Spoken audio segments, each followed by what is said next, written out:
ओम श्री परमात्मने नमः। ओम नमो भगवते वासुदेवाय। मोक्षदा एकादशी का व्रत और उसकी कथा। गोकुल नगर में वैखानस नामक एक राजा रहता था। एक बार उसे स्वप्न आया कि उसके पिता नरक में कष्ट भोग रहे हैं। तो राजा अपने पिता को नरक से मुक्त कराने के लिए ब्राह्मणों और पर्वत ऋषि से सलाह लेता है। तो मुनि बताते हैं कि राजा के पिता ने पूर्व जन्म में पाप किए थे, जिससे वे नरक में हैं।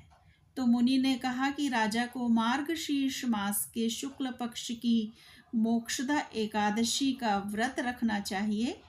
इस व्रत के पुण्य को वह अपने पिता को अर्पित करें तो वे नरक के कष्टों से मुक्त हो जाएंगे। तो राजा ने विधि पूर्वक मोक्षदा एकादशी का व्रत रखा और उसके पुण्य को अपने पिता को दान में दे दिया। इसके कारण उसके पिता का नरक से उद्धार हुआ और वे स्वर्गलोक में पहुंच गए। इस व्रत का पालन करने से सभी पाप नष्ट हो जाते हैं और मोक्ष की प्राप्ति होती है।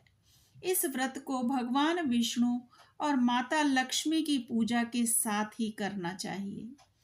यह व्रत और कथा इस से यह विश्वास होता है कि मोक्षदा एकादशी का व्रत और उसकी कथा सुनने या पढ़ने व जनश्रुतियों के अनुसार वाजपेयी यज्ञ के समान फलदायक है तथा यह व्रत मोक्ष देने वाला है और सभी मनोकामनाएं पूर्ण करता है।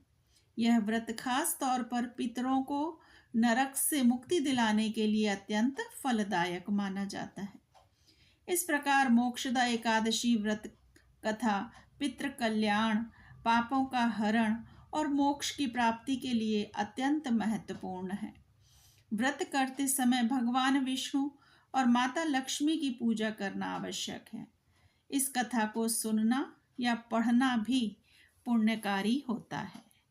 यह कथा मार्गशीर्ष मास की शुक्ल पक्ष की एकादशी के लिए गणनीय है और भक्तगण इसे बड़े श्रद्धा और विधि पूर्वक करते हैं।